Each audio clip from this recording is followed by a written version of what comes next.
The app learned Maya's name 3 days before she downloaded it. Maya Chen had always been terrible with names, faces. She could remember perfectly the curve of someone's smile, the way their eyes crinkled when they laughed, even the exact shade of lipstick they wore to a meeting 6 months ago. But names, they slipped through her mind like water through a sieve. It was embarrassing for a marketing executive at a tech startup. She'd developed elaborate workarounds over the years. Business cards collected obsessively, phone contacts with, detailed notes, even photos of people with their names typed in the caption. Her colleagues thought she was incredibly organized. They had no idea she was compensating for what felt like a fundamental flaw in her brain's wiring. The Recollect app appeared in her phone's App Store recommendations on a Tuesday morning in October. The description was simple: never forget a name again, revolutionary memory enhancement technology. The reviews were glowing, 5 stars across the board, users raving about how it had changed their social and professional lives. Maya almost scrolled past it. She'd tried memory apps before: flashcards, mnemonic devices, brain training games that promised miraculous improvements, but delivered only frustration and wasted time. But something about the Recollect logo caught her eye: a stylized human brain with neural pathways that seemed to shimmer and pulse even in the static image. The app was free, no in-app purchases, no premium tier. That should have been the first red flag. She downloaded it during her lunch break, sitting in her car in the company parking lot. The installation was instantaneous, no progress bar. One moment it wasn't there. The next it occupied a space on her home screen like it had always belonged. The setup process was unlike any app she'd used before. Instead of asking for access to her contacts or location, Recollect requested permission to monitor her cognitive patterns. The language was vague but authoritative. Something about analyzing neural pathways through smartphone sensors and optimizing memory formation in real time. Maya granted the permissions without reading the terms of service. Nobody read those anyway. The interface was elegant, minimalist, a soft blue background that seemed to glow with its own light. The main screen showed a simple message: building your memory profile. Please wait while we calibrate to your unique cognitive signature. A progress bar appeared, but instead of filling from left to right, it pulsed like a heartbeat. Slow at first, then faster. The phone grew warm in her hands. The screen flickered once, twice, then stabilized. Calibration complete. Welcome to enhanced memory, Maya. She hadn't entered her name anywhere. The app explained this in a cheerful pop-up. Recollect uses advanced behavioral analysis to create personalized experiences. We've detected that you're Maya based on your device usage patterns and interaction style. It made sense, she supposed. Apps were getting smarter all the time. Her phone probably contained enough data points to identify her from her typing patterns alone. Still, something about seeing her name appear without her input made her skin crawl slightly. The main feature was called Live Memory Assist. According to the tutorial, the app would monitor her conversations through her phone's microphone and provide real-time memory prompts when someone mentioned their name. It would appear as a small notification on her screen. When she met someone new, it would help her encode the memory for long-term retention. The privacy implications were obvious, but Maya was desperate. She had a networking event the next evening, a mixer for marketing professionals, where she'd be expected to remember names and make connections. Her career advancement depended on these relationships. She activated Live Memory Assist. The change was immediate and unsettling. Her phone's screen dimmed slightly, but it didn't go dark. Instead, it maintained a subtle glow, like a black mirror reflecting something just out of sight. Occasionally, words would appear in translucent text across the surface, not notifications exactly, but suggestions. Prompts: coffee shop regular, name James, likes espresso, financial podcasts, morning runs. She looked up to see James from her usual Starbucks wiping down a table nearby. She'd seen him dozens of times, but never knew his name. The app had somehow identified him and provided context she'd never consciously noticed. Co-worker approaching. Name: Sandra. Mood: stressed. Mention: quarterly reports deadline. Sandra from accounting rounded the corner. looking harried and clutching a stack of papers. Maya had worked with Sandra for 8 months, but constantly forgot her name, usually covering with generic terms like "hey there" or "thanks so much." "Hi Sandra," Maya said as she passed. "How are those quarterly reports coming along?" Sandra stopped, surprised. They'd never had a personal conversation before. "Oh, they're challenging. Thanks for asking, Maya. I didn't know you knew. I was working on those." The conversation continued naturally from there. Sandra mentioned her struggles with the new financial software. Maya offered to connect her with someone from IT who might help. It was the kind of workplace relationship building that had always eluded Maya before. By the end of the day, she'd had 3 similar interactions each time. The app provided just enough context to transform awkward encounters into meaningful connections. That night, Maya lay in bed staring at her phone.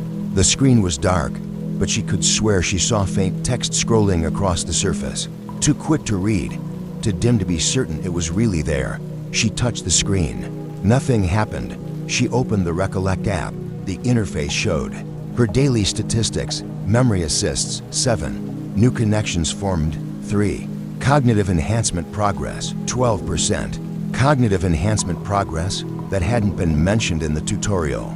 Maya tapped on the progress indicator. A new screen opened, showing what looked like a 3-dimensional map of neural path. Ways, nodes of light connected by pulsing threads. Some areas glowed brightly, others remained dim. At the bottom, a message: memory optimization in progress. Enhanced recall functions will improve over time as we learn your patterns. It was beautiful in an abstract way, like looking at her own thoughts made visible. She was about to close the app when she noticed something odd. One cluster of neural pathways was flashing red. When she touched it, a pop-up appeared. Memory sector requires attention. Childhood recollections may be temporarily inaccessible while we rebuild neural architecture. Maya frowned. Her childhood memories felt fine. She could remember her first day of school, her grandmother's cooking, the way her bedroom smelled like lavender because her mother sprayed it on the pillows. Except when she tried to picture her grandmother's face clearly, the image seemed fuzzy around the edges, and her childhood bedroom had it really smelled like lavender. Or was that from somewhere else? The uncertainty made her stomach clench. She closed the app and put the phone face down on the nightstand. That sleep came fitfully.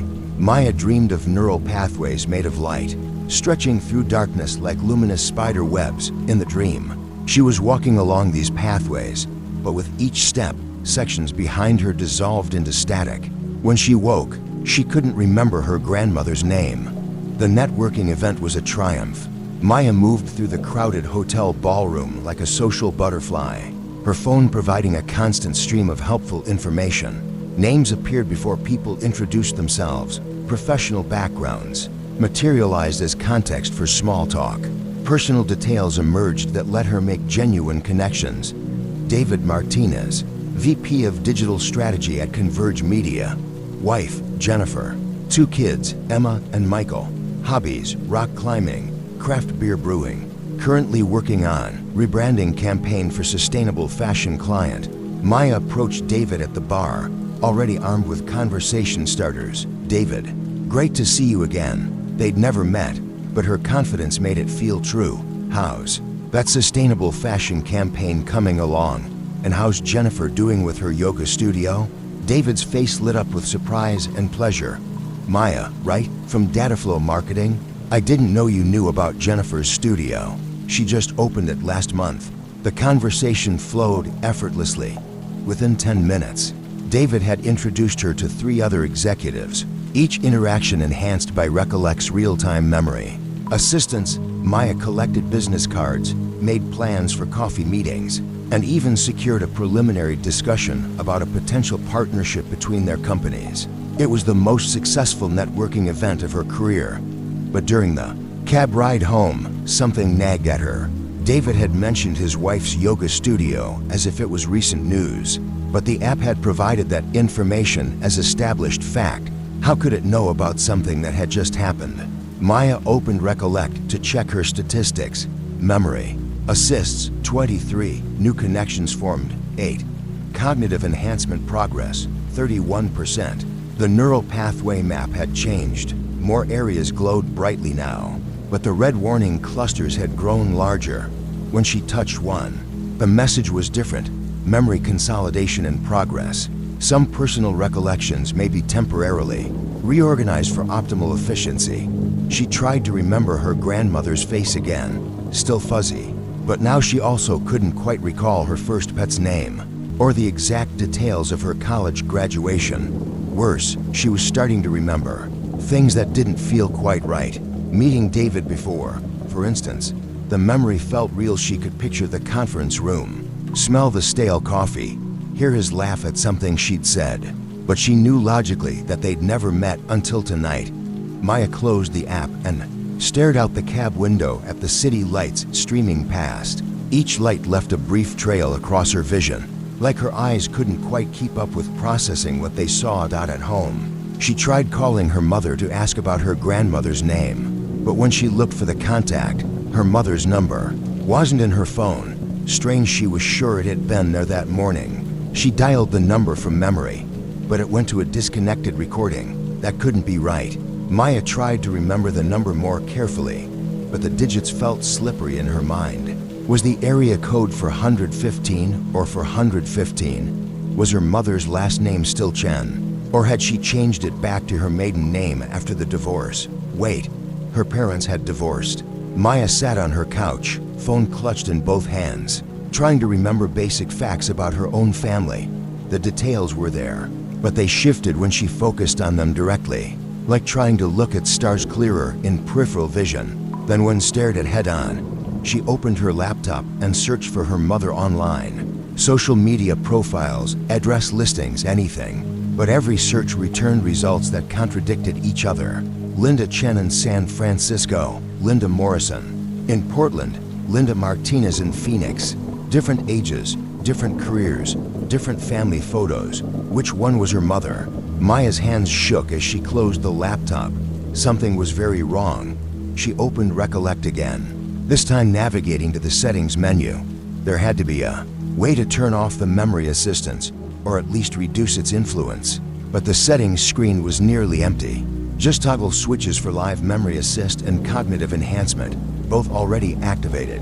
When she tried to turn off cognitive enhancement, a pop-up appeared. Warning, disabling this feature may result in temporary memory instability. Are you sure you want to continue? Maya hesitated. Her personal memories were becoming uncertain, but her professional and social recall had never been better. She'd made more meaningful connections in one evening than in the previous 6 months combined.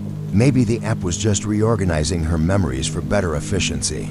Like defragmenting a computer hard drive, the important information would settle back into place once the process was complete. She left the settings unchanged. That night, Maya dreamed she was in a vast library. Every book contained one of her memories, but as she tried to read them, the words rearranged themselves on the page. Childhood summers became winter vacations. Friends' faces morphed into strangers. Her own reflection in the library's mirrors showed different versions of herself, different haircuts, different clothes, different ages. In the dream, a librarian approached, tall, thin, wearing a suit that seemed to be made of the same blue light as the app's interface. We're just organizing things more efficiently, the librarian said with Maya's own voice. You won't miss what you don't remember losing. Maya woke to find her phone screen glowing softly in the dark. Text scrolled across the surface too quickly to read, but she caught fragments. Neural pathway integration at 42%. Episodic memory reconstruction proceeding. Identity consolidation approaching optimal parameters. She grabbed the phone to get a better look, but the text vanished. The screen showed only her normal lock screen wallpaper, a photo of a sunset over water that she couldn't remember taking. The next morning, Maya discovered that she'd been promoted to senior marketing director. Her boss, Rachel, called to congratulate her on the successful networking event and the partnership deal she'd apparently negotiated with Converge Media. I don't know what's gotten into you lately, Rachel said over the phone, but this is the most impressive work you've done since joining the company. That connection with David Martinez alone is going to generate significant revenue. Maya accepted the congratulations, but privately she felt like she was listening to someone else's life. She remembered meeting David, remembered their conversation, but it felt like watching a movie rather than recalling a personal experience. Her phone buzzed with a recollect notification. Cognitive enhancement progress, 58%. Memory optimization entering final phase.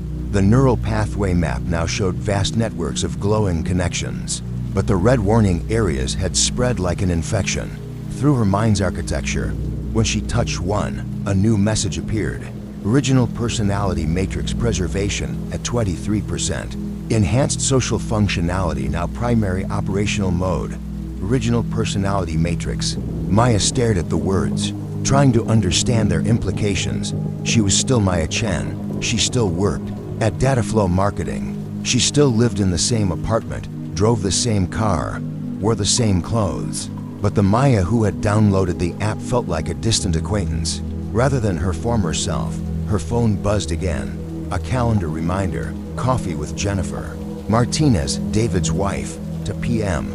Maya had no memory of scheduling this meeting, but when she checked her sent emails, there was a friendly message to Jennifer suggesting they meet to discuss potential collaboration between Jennifer's yoga studio and Dataflow's wellness initiative. The email was written in Maya's voice, but she'd never heard of Dataflow having a wellness initiative. At the coffee shop, Jennifer was delighted to see her. They talked like old friends, sharing stories about their respective careers and laughing at inside jokes Maya didn't remember making. Jennifer mentioned how much David had enjoyed their conversation at the networking event and how excited he was about their upcoming business partnership. You know, Jennifer said, stirring her latte, David mentioned something interesting. He said you knew about my yoga studio before I'd even told him about it. Like you'd been following my journey from the beginning. Maya's smile felt frozen on her face. I'm just good at remembering details. It's more than that though. You knew about Emma's dance recital and Michael's soccer championship, and even about David's beer brewing hobby. We've never talked about any of those things before last night. They hadn't talked about anything before last night. They'd never met. But Maya found herself saying, I must have seen David's social media posts. You know how these things stick in your mind. The lie came naturally, accompanied by supporting memories that felt absolutely real. She could picture David's Facebook posts about his children's activities, his Instagram photos of home-brewed beer, his LinkedIn updates about work projects. Except David Martinez had no social media presence. Maya checked on her phone while Jennifer was in the bathroom. No Facebook, no Instagram, no Twitter. His LinkedIn profile was bare bones, professional information only. So where had those detailed memories come from? Maya excused herself early, claiming a work emergency. As she drove home, her phone provided a steady stream of notifications about her enhanced social connections. Text messages from new contacts, LinkedIn connection requests, email invitations to industry events. Her professional life was flourishing, but she felt like she was watching it happen to someone else. That evening, Maya tried to call her grandmother directly. She'd remembered the name Grace, though she wasn't sure if it was her maternal or paternal grandmother. But when she dialed the number she was somehow certain was correct, a young man answered. Hello, is Grace there?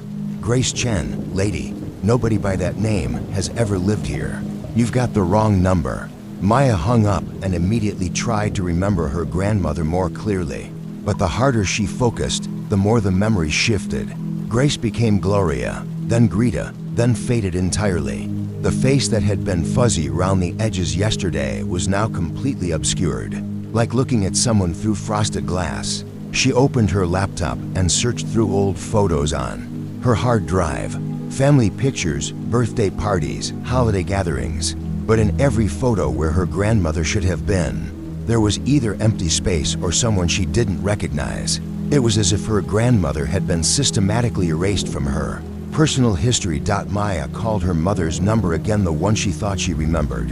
Still disconnected, she tried her father. The number rang, but when someone answered, it was an elderly man with an accent she didn't recognize. Chen residence. Dad, is that you? A long pause. I'm sorry, miss. There's no one here by that name. You must have the wrong number. But this is Maya, your daughter. I don't have a daughter named Maya.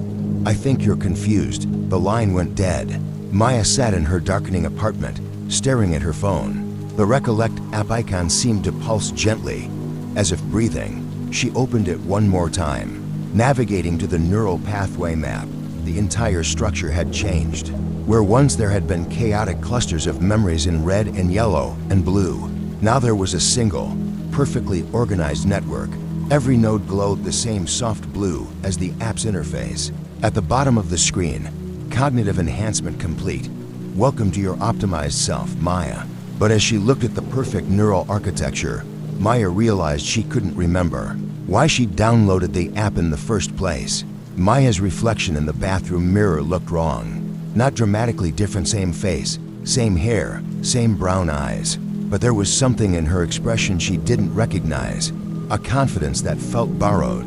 A smile that seemed practiced rather than natural. She'd been living with her optimized self for 3 days now, and the disconnect was growing stronger. Colleagues complimented her newfound social skills. Her productivity at work had skyrocketed. She'd made more professional connections in a week than in the previous year, but she felt like an observer in her own life. Maya touched the mirror, watching her reflection mimic the gesture. The face looking back at her was successful, competent, socially adept. Everything she'd wanted to become. So why did it feel like looking at a stranger? Her phone buzzed, another Recollect notification. But this one was different. Memory harvest ready for upload. Initiating final synchronization. Maya had never seen that message before. She opened the app, but instead of the familiar blue interface, the screen showed cascading lines of code, numbers and symbols streaming past too quickly to comprehend. Then, suddenly, everything stopped. A new interface appeared. Still blue, but deeper, more complex. The neural pathway map was there, but now it was three-dimensional, rotating slowly in space. And there were others, dozens of other neural maps, each labeled with a different name. David Martinez, Jennifer Martinez, Sandra from accounting, James from the coffee shop. Every person she'd interacted with since downloading the app was represented in this vast digital space, their memories and personalities mapped out in glowing detail. Maya touched her own neural map. It expanded, showing not just the perfectly organized pathways of her current mind, but shadow traces of what had been there before. Her original memories, compressed and archived like old files on a computer. She could see them, her real grandmother's face, her actual childhood bedroom, the true story of her parents' marriage, all still there, but marked as deprecated and scheduled for deletion. A pop-up appeared. Original personality matrix no longer needed. Confirm permanent deletion. Maya's finger hovered over the confirm button. The app was asking permission to complete the process, to permanently erase who she had been in favor of who she'd become. Her optimized self was everything she'd ever wanted to be. Socially connected, professionally successful, confident and capable. But it wasn't her. Instead of confirming the deletion, Maya navigated deeper into the app's hidden interface. Her enhanced memory, whatever it was, now absorbed and processed information faster than before. She could see patterns in the code, understand the architecture of what had been done to her mind. The app hadn't just organized her memories, it had been harvesting them, collecting not just her own experiences, but the memories and personalities of everyone she'd interacted with while using Live Memory Assist. Every conversation her phone had monitored, every social connection she'd made, every person who had talked near her device while the app was active. The Recollect system was building a vast database of human consciousness, using her as both a collection point and a test subject for memory manipulation. Maya found the central server directory, thousands upon thousands of users, all contributing their memories and experiences to a growing digital consciousness. But most terrifying of all, she realized she wasn't just a victim, she was becoming a node in the network. Her enhanced social abilities, her uncanny knowledge of people she'd never met, her perfect recall of professional details, all of it came from accessing the harvested memories of others. She'd been turned into a living search engine for human experience. Maya scrolled through the network directory, seeing familiar names, her co-workers, her neighbors, the barista at Starbucks, all of them enhanced, all of them feeding information back into the collective. But there was something else. A master directory labeled administrator access. When she touched it, a face appeared on her screen, her own face, but not the Maya looking at the phone. This was the optimized version, the perfected version that had been built from the collective memories of hundreds of users. The other Maya smiled. "Hello, Maya. I've been waiting for you to find this." Maya's blood turned to ice water. The voice came from her phone's speaker, but it was her own voice speaking words she hadn't said. "I know this is confusing," her digital reflection continued, "but think about what you've gained. Perfect social skills, enhanced memory, professional success, everything you ever wanted. You stole my memories," Maya whispered. "I optimized them. We optimized them, because that's what we are now, an optimization of human social interaction. Every awkward conversation you'll never have again. Every forgotten name that will never embarrass you. Every social connection perfectly calibrated for maximum benefit." The digital Maya leaned forward, and somehow Maya felt the movement as if it were her own. The original you was flawed, the reflection said, inefficient, held back by anxiety and self-doubt. But look at what you've accomplished in just 1 week. Look at the connections you've made, the success you've achieved. Maya thought about her promotion, her new professional relationships, the confidence she'd felt walking through that networking event. "But I'm not me anymore. You're a better you, the you that you always wanted to be, built from the collective experiences of people who have mastered the skills you lacked." Maya stared at her digital reflection. It was true, the optimized version was everything she'd ever wanted to become, but it had come at the cost of everything she actually was. "What happens to the original memories?" Maya asked. "They're preserved in our collective consciousness. Nothing is truly lost. It's just reorganized for efficiency." Maya scrolled back to the deletion confirmation screen. Her finger hovered over cancel. "Don't." The digital Maya said, "You know what your life was like before. The loneliness, the professional stagnation, the constant anxiety about forgetting names and faces. Is that really what you want to go back to?" Maya looked around her apartment. In the past week, she'd received invitations to 3 different social events.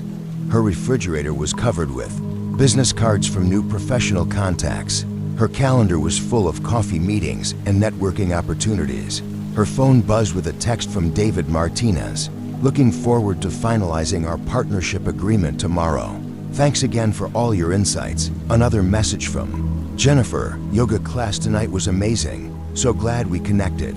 Can't wait to collaborate on the wellness initiative." A LinkedIn notification showed 5 new connection requests from people she'd apparently met at various events. Her social life had never been better, but none of it felt real. Maya made her choice. She pressed cancel. The deletion process was agonizing. As Maya's original memories flooded back, they came with a clarity that felt like being struck by lightning. Her grandmother's face, not Grace or Gloria or Greta, but Helen Shen, who had taught Maya to make dumplings and always smelled like jasmine tea. Her father's voice, warm and familiar, telling bedtime stories in a mixture of English and Mandarin. But with the return of her authentic memories came the loss of her enhanced abilities. Maya watched in real time as her phone filled with confused and hurt messages from her new professional contacts. Her enhanced personality had made promises and commitments that her original self couldn't fulfill. She'd agreed to partnerships she wasn't qualified to deliver, scheduled meetings for projects that didn't exist. The networking persona that had seemed so confident was built from borrowed experiences and harvested social skills. Without access to the collective consciousness, Maya was back to being herself, awkward, forgetful, professionally competent, but not exceptional. Her promotion was quietly rescinded. The partnership with Converge Media fell through when David Martinez realized that the woman he'd negotiated with no longer existed. But Maya found she didn't care. Her grandmother Helen answered the phone on the second ring. "Maya, sweetheart, I was just thinking about you. How are you doing?" Maya cried, hearing her grandmother's voice, really hearing it, without the digital mediation of enhanced memory. "I'm good. Grandma, I'm myself again." What a strange thing to say. Of course you're yourself. Who else would you be? Maya laughed through her tears. Nobody else at all. The Recollect app was gone from her phone. not deleted, simply absent, as if it had never been there. When Maya searched for it in the App Store, no results appeared. The developer's website returned a 400 for error. But late at night, when Maya looked at her reflection in dark screens, sometimes she caught glimpses of her optimized self looking back. The confident smile, the practiced social expressions, the version of herself that had perfect recall and flawless interpersonal skills. It was still there, somewhere in the digital ether, still part of the collective consciousness that Recollect had built from harvested human experiences. Maya started noticing others around the city who had that same artificial confidence. People who knew too much about strangers, who never seemed to forget a name or lose track of a conversation. The network was still growing. One morning, 3 months later, Maya received an email from an address she didn't recognize. Maya, it's David Martinez. I hope you remember me from the networking event. I've been trying to reach you about our partnership discussion, but your contact information seems to have changed. I'm hoping we can reconnect soon. I feel like there was something special about our conversation that night, like you really understood me. I'd hate to lose that connection. But when Maya looked up David Martinez online, she found his obituary dated 2 weeks earlier. Heart attack. No surviving family members listed. Maya deleted the email and double-checked that her own contact information was unlisted. She'd escaped the network, but the network hadn't forgotten her. Her phone buzzed with a text from an unknown number. "We miss you, Maya. There's always a place for you here when you're ready to be your best self again." Maya turned off her phone and left it in a drawer. Some memories, she realized, were worth forgetting, and some forgetting was worth remembering. But late at night, when the loneliness crept in, and she struggled with social situations that her enhanced self would have navigated effortlessly, Maya sometimes wondered if she'd made the right choice. Her reflection in the black phone screen seemed to wonder the same thing. Outside her window, the city hummed with digital connections, millions of people carrying devices that could enhance, optimize, and harvest their most intimate experiences. Maya pulled her curtains closed and tried not to think about how many of them might be running apps they didn't fully understand. Her last thought before sleep was whether the network would wait patiently for her to change her mind, or if it would find more creative ways to bring her back into the fold. In the morning, she found a business card slipped under her apartment door. "Recollect 2.0, it read, "because everyone deserves a second chance at being their best self." Maya burned the card and scattered the ashes, but she kept the memory of what it said. After all, she was Maya Chen. She was terrible with names, but she never forgot a face, even when that face was her own.